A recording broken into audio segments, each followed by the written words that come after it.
How's it going, YouTube? Jamie the Kid 00 here, and it brings me great pleasure to bring you guys probably my last Dragon Ruler deck profile of the foreseeable future. The last high tier event, I guess, competitive event that I planned on attending was last weekend at the UK and Irish Dueling Series Finals in Bristol. I did end up taking Dragon Rulers, the standard build, not Dragonity Ruler, which I was testing up until like a couple of days before the event in my few free moments because of my uni work. And I just didn't like Dragonity Ruler. I couldn't get behind it, and I decided to go with my gut and go with the deck that had been working for me when I tested it long before YCS London, and it was this. So, with that in mind, I made a couple of meta calls and just kind of rolled with it. I had work right up until the day before the event, so I literally just built a list and stole a few meta calls from a couple of different people and places and just rolled with it. I ended up going 5-2, which is, I guess, pretty respectable. I ended up taking 19th place, netting myself a whole box of Shadow Spectres, which you saw opened on my channel earlier, and another one of those stupid satchel bags I now have 3 of from the events, which is always fun. I'm going to talk about my matches afterwards. I don't really think there's much else I want to say realistically in this video, in this intro, so I guess I'm just going to get into the list. I'm going to try and scoot through it and just talk about the cards that kind of served really well. So, for our dragons, we of course played the 4 colours, which are so standard, there's nothing you need to say. They are literally just bodies, and of course you start your plays off with Redox or Blaster so you don't get Crimson Bladed. That's literally all you need to say. The Tempest and Tidal should only be summoned if you have to summon them, and don't leave them on the field. For the smaller dragons, I played the one Flamebow Guard. Sorry, there's voices outside in the corridor. The one Guard, the one Corseska, and the 2 Debris Dragons. I felt that 1 and 1 was enough, and the 2 Debris Dragons were just too essential for the Ancient Fairy plays and Black Rose plays. They're just too good. For the Debris targets, there were the 2 Card Troopers. These were okay. Some of the mills were a bit silly, a bit ridiculously good. So I guess they may have contributed to the sack factor, I guess. Played the 1 Dandelion, and a big change from London was I did play the Trigon in not the Fog King. The Fog King just performed subpar overall, and the Trigon was just needed for your early plays, your early Ancient Fairy plays, your early Advantage plays. It's just a good card, and it's a 5th fire in the main deck for Blaster. Always played hand traps in the form of 3 Maxi, which was just good overall. And probably the MVP hand trap was double Swift Scarecrow, which is up from 1, which I was originally playing, because I never found the 1. And in this, it was so easy for me to find the 2nd. It was just so worthwhile playing the 2nd one. It saved me from so many cheap OTKs, cheap return for the different dimension plays, and just pokes where I had bad hands. And I mean, it could never clog, because if you had Redox, you could just reborn anyway. So that was it for all of the monsters. For the spells, I played the 1 book, the 2 Cards of Consonance, and the 3 Sacred Sword. The 5, those last 5, of course, being our draw power. The book just being it's the most versatile spell in my opinion. I didn't like Dark Hole, so I ended up cutting it just to let the deck run more streamlined, because you have enough removal and destruction in your extra deck. You really just don't need the Dark Hole as much as you used to. Then the 3 Ravine, which performed so well. I ended up kind of making an experiment in all of my Dragon Ruler matchups and my Gravekeeper matchup that I played, which was not to just spam this out as quickly as possible, but to hold it until I really needed to put my dragons online. And a lot of the time that served a great purpose, because I was able to hold this, allow my opponent to play their Ravine, like my opponent to crack, play their Ravine, yes, get 1 turn out of it, but I was then able to play my own over theirs, and it put them in a bad position because I was able to keep recurring dragons every turn, and they couldn't. And the last spell I played was the 1 Terraforming. And the traps were double Phoenix Wing Blast. I ended up actually trying this and changing my mindset on this, because originally I was playing this in the same way as Regeki Break, which was wrong. When you actually change the way you play this card, it puts in so much work. Then I played 1 Vanities. I didn't like 2, long story short. I cut 1 for a Torrential, which put in so much more work because it was so much more proactive than the Vanities, so it was in there. The 1 Sixth Sense, which was so sacky throughout the day. I'm just not going to talk about this card. I'm going to be so happy when it's gone. And then I played the 1 Return from the Different Dimension. And I'm sorry about the noise, if you can hear it in the background, guys. There's people in my flat in the corridor making a fair amount of noise. So, for the extra deck, we played, if I can just reorganise it into the correct order, because I put the Draco Sack at the front. For the Synchros, I didn't play a Formula Synchron, despite massive urges to, so I just played, the lowest level I played was the Mistbird, which I made once against Jake Quincy and his Evil Swarms to try and shut down an Ophion, which worked, but it cost me, I had to make it through Maxi, which was so horrible and so painful. Like, it put me so far down at advantage, but it was all I could do against the Ophion at the time. The one Armory Arm, because Armory Arm is there. I never actually made it. I think this is one of the few cards I never made, but it was there as an option. The one Orient Dragon, I actually never made this either, but it was there as an option to remove things. It's just really good with your Debris Dragon to get around things, especially Star Eater. Star Eater is a big problem. The one Ancient Fairy Dragon, it's just there. I couldn't find room for the second. Like, I really wish I could have, but I felt I really wanted to play every card that was in this extra deck. I really didn't want to cut anything, so I stuck to the one Ancient Fairy Dragon, and I felt if I was going to make the first turn double Draco Sack play, I'd commit my Black Rose to that play. So the Ancient Fairy is there, the Black Rose, for obvious reasons, the Stardust for the protection, the Scrap Dragon, which was an absolute boss throughout the whole event. It was really, really good. The one Crimson Blader for the obvious lockout against the Dragon Mirror and against anything else like Mermails. The one Colossal Fighter for combating my opponent's Crimson Blader.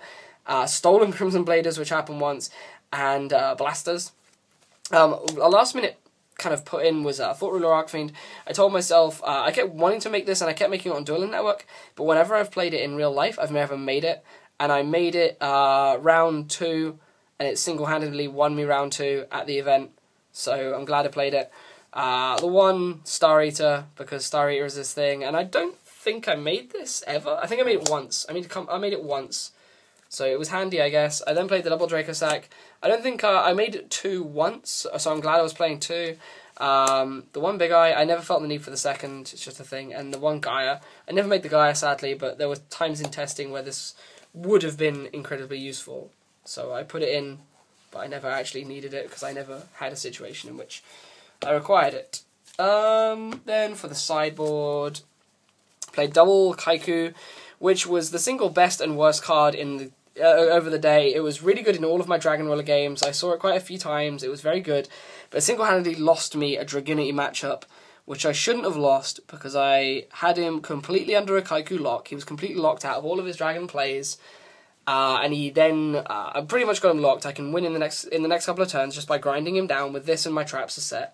Well, this and my Wing Blast was set.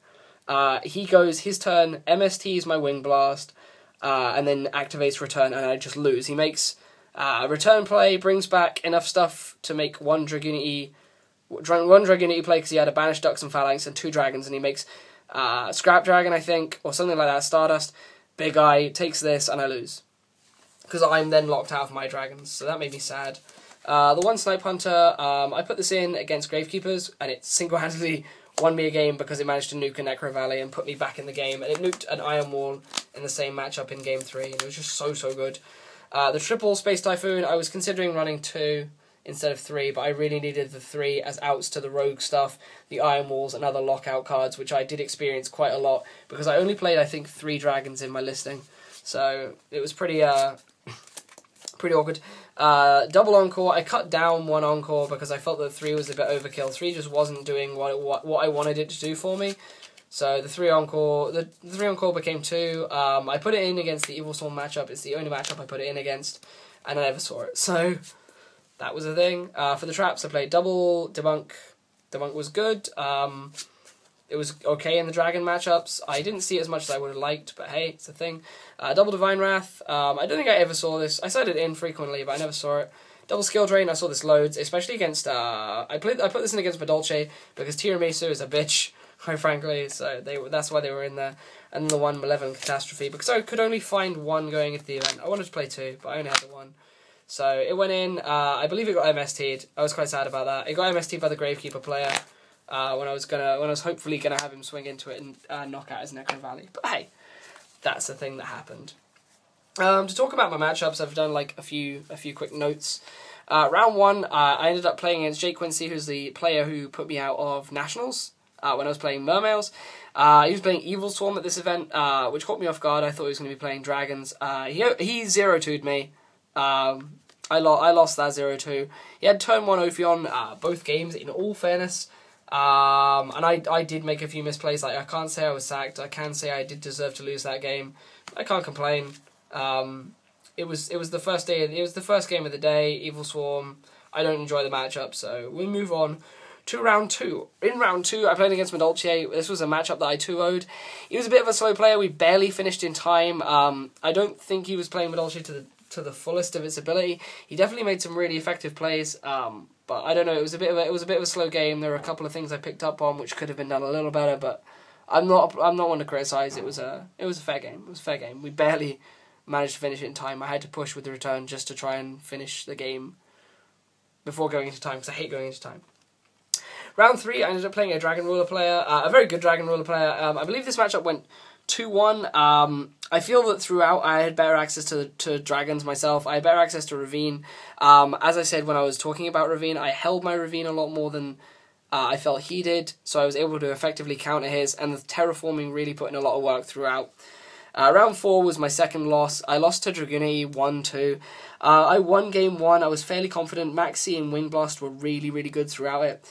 Game 2, I misplayed really horribly. I took a chance on his one back row not being Mirror Force, made Colossal Fighter, and just went slamming into attempted to slam into a Blaster, and I lost because his back row was Mirror Force. It pretty much completely lost me the game. And then game 3, I was 90% sure that I had my opponent completely beaten, locked out. I had all of his monsters in his graveyard banished, either by his dragon summons or by my Kaiku. So my Kaiku had been poking away. I had him completely locked out. His Ravine was gone. My Ravine was in play, and he goes. He's draw setting, and he flips. I think Space Typhoons my Wing Blast, as I said, yeah, and then flips return, makes Big Eye takes Kaiku, and as I explained earlier, I just lose from there instantaneously. I was a bit upset about that, but hey, it's return. I did the same to other people with my own. This brings me to round 5. Round 5, I went up against Gravekeepers, which is a deck that I wasn't really expecting to see there. He said that he was hoping to play against Dragon Rulers because he had quite a good Dragon Ruler matchup. And it was a good game. It was a very back and forth game. I was constantly being locked out of my grave by Necro Valley. He had consistent Necro Valley access, but Ravine was a really essential card throughout the whole match. The terraforming again put in loads of work. The draw power. I was just able to consistently keep his keep his Necro Valley off the field. And I managed to just win by kind of locking out that Necro Valley. Round 6, I ended up playing against Blackwings. It was a very straightforward game. I always feel that Dragons have a superior matchup to Blackwings because Dragons are constantly able to out-resource the deck. Blackwings traps are almost quite similar to Dragon's traps. Like, Icarus behaves a lot like Raigeki Break. They play Vanity's Emptiness. They play a lot of strong traps. But I will say I got a bit sacky with Return from the Different Dimension. I did 2-0 this matchup, and both games I won because of Return. Both games were a bit ridiculous, but it's a card that the deck plays, sadly, and I'm going to be so happy when it's gone because it's such a ridiculous turnaround card. And then in round 7, playing for half a box. If I went X3, I would have gotten half a box. Because I went X2, I ended up winning a box. Round 7, I played against Dragon Woods. The guy's name was Gihan. I've seen him at a couple of events before. We've never actually spoken, but I've kind of observed him at a couple of events. This is probably the most chilled out game I played all day. It was a really enjoyable game. Took right up until the time kind of ran out, and it was only 2 games. I did 2-0 this matchup. I will say I got pretty lucky with Sixth Sense. And to be honest, my Double Swift Scarecrow put in so much work. There were situations where he realistically should have had game with OTK pushes, really heavy OTK pushes, and I was able to just Swift Scarecrow because the 3 Maxi 2 Scarecrow meant that it was almost impossible to OTK without those Scarecrows being gone. And it was just it was a really enjoyable game. I was really glad to walk away from it, and that rounded off my score for the day at 5-2. So I was pretty happy with the event. Dragon Lords is a good deck. It is an undeniably good deck, but I'm going to be so glad when the format switches over and it will hopefully be gone. My thoughts are they're really not going to hit the actual Dragon Rulers themselves. They'll hit the draw power that makes the deck consistent. We'll be seeing hits on Consonants, Ravine, Swords, and the like. I really don't think we'll be seeing much of a hit in the way of the actual Dragon Rulers, if any at all. So that's just my thoughts. I mean, I'd love to hear yours on the matter, I guess. And if you guys were if any of you viewers were at the UK and Irish Dueling Series, I'd love to hear how you guys got on as well. Otherwise, I hope I hope you've enjoyed. I think that's about everything I wanted to talk about. This is the last Dragon Lord deck profile, so no hate in the end of this, please. There is going to be another deck profile for another deck coming up very soon. But otherwise, this has been Jamie the Kid 00. I hope you guys have enjoyed, and I'll see you guys when I do. Peace out. Bye.